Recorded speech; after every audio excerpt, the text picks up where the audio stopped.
Hey, it's Mike Monday here, and as I've been doing this Mike MonDaily Project, where I improvise a piano piece every day, I've been doing it for about a month. I thought it'd be a good idea just to record a quick video to give you a bit of background on why I'm doing it and the thinking behind it. Because, you know, it could be said that it's a bit foolish for me to be making a fool of myself fairly regularly in public by live streaming me improvising when, you know, to be fair, I'm not particularly good at the piano. So a lot of what I'm going to be doing is just bad, simply bad. So one of the places it came from was one of my wonderful Make Music Your Life coaches, which is my coaching business, Luke, pointed me in the direction of a guy called Beeple. I think it's Beeple. I've completely blanked. I'm not completely blank, but I've kind of blanked on his name, but I'll put the link in the description.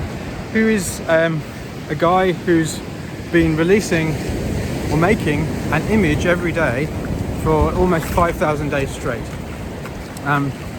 in order to stop himself from procrastinating and learning various different things about his art, you know, about how to make his art.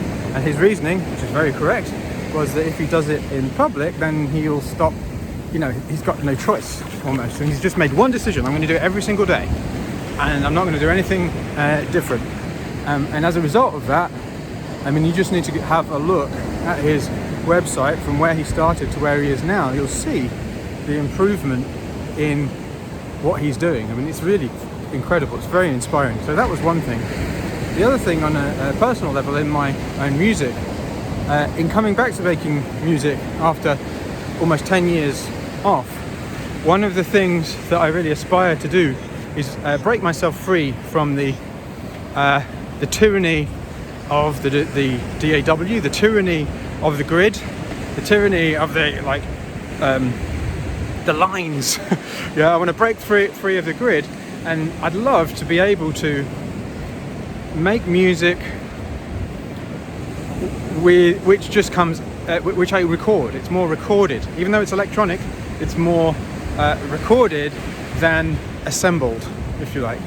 And obviously, one of the ways that I can do that is by getting better at playing and also improvising.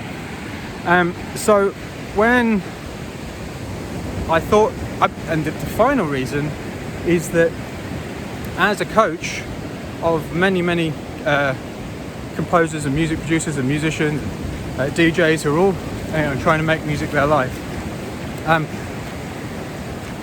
one of the elements that I know a lot of people struggle with, and I totally get it, I do too, is the getting started bit. Because even exponential improvement and growth looks like zero at first. So I thought that by demonstrating something where I'm just starting something from almost zero. I think when I started this channel, I think it was 28 subscribers or something. I'm now up by an amazing 8 or something. I think I'm on 36 or something anyway. I thought that by showing this, it's almost like I'm modeling what I'm suggesting that people do. Because it's all very well for me to say, you know, do this and exponential growth looks like nothing for ages, when I've already got a YouTube channel, for instance, with tens of thousands of subscribers. Oh yeah, and the other thing that I remember was one of my coaches sent me a video, and I can't remember the guy, Beast something, I'll find the link and put it in the description, who 5 years ago recorded a video when he was still at school, and I think he had 88 subscribers at that point, and he said, I'm recording this video and I'm scheduling it to go live in 5 years, and I hope I get 1 million subscribers. I hope in 5 years I'll have 1 million subscribers. And it's ridiculous. He's got something like 44 million or something. I can't exactly remember the numbers. So that was very inspiring too, because really, in terms of practice, in terms of improvement, in terms of the accountability, in terms of consistency, there really is no better hack, if you like, that I've come up with for actually doing stuff over and over again than doing it in public. Even though what that means, I mean, even in terms of overcoming fear, even though what that means is being open, transparent and authentic about the fact that we're all works in progress. And it's almost like the antithesis of that, kind of manufactured Instagram, like, this is the perfect life, and this is, I'm already successful, and look how amazing everything is. It's just hitting go live with no idea what you want to do. Even when you're desperate not to do it, you just cannot be asked to do it. You're just like, oh, I've got to do this. I mean, this has happened a lot, just in the first 30 days or so, when you just can't be bothered to do it, and you just do it. You do it because you said you would do it, and then often nothing happens. It's terrible. But then on other occasions, something magical happens, and it's really already. What is interesting about it for me is that I've seen my motivation and my excitement and the quality and my understanding rise and fall, and my engagement with it rise and fall. But because I made that public commitment, because I made a commitment to the people who are important to me, that I was going to do this, none of that really counts, because I made one decision and I'm sticking to it. And to be completely transparent, there was actually a day last weekend where I didn't do it. And that was because we had a power outage. Now, to be fair, to be completely transparent, I'm sure I could have, if I'd have really, really tried, got something out, I guess. No, I could have. I definitely could have. And I didn't. So that was a fail on my part. But now, out of that failure, out of that error, I have thought about what will I do in the future if there's a power outage? What will I do if I'm on holiday somewhere where there isn't a piano?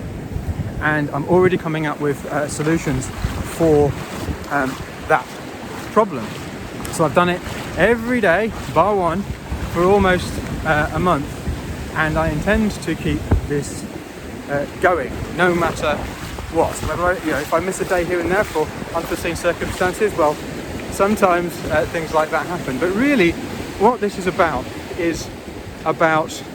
making mistakes. This is about the most fundamental reason for doing it is that I've recently read a book for the second time by David Deutsch called The Beginning of Infinity, and he's an astrophysicist. I mean, some of the book I'm barely getting because it's so I don't know, it's so beyond me in so many different ways. But there are other parts of the book, he talks about human creativity and how, what knowledge is, and it's profoundly affected the way I think about things and do things. Because really, what David Deutsch rightly, I think, says in this book is that error correction is required to create new knowledge.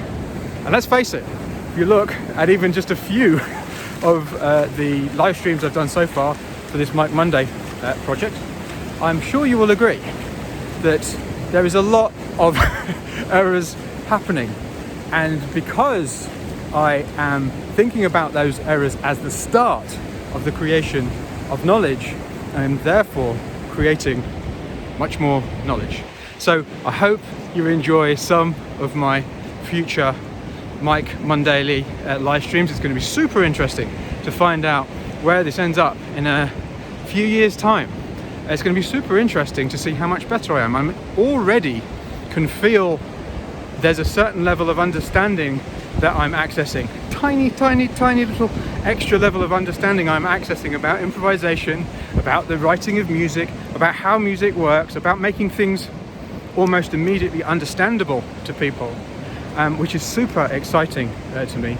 I mean, just by the recording of this video, you can probably tell that I'm in a excited and an engaged phase of this project. So I hope you enjoy some of the pieces.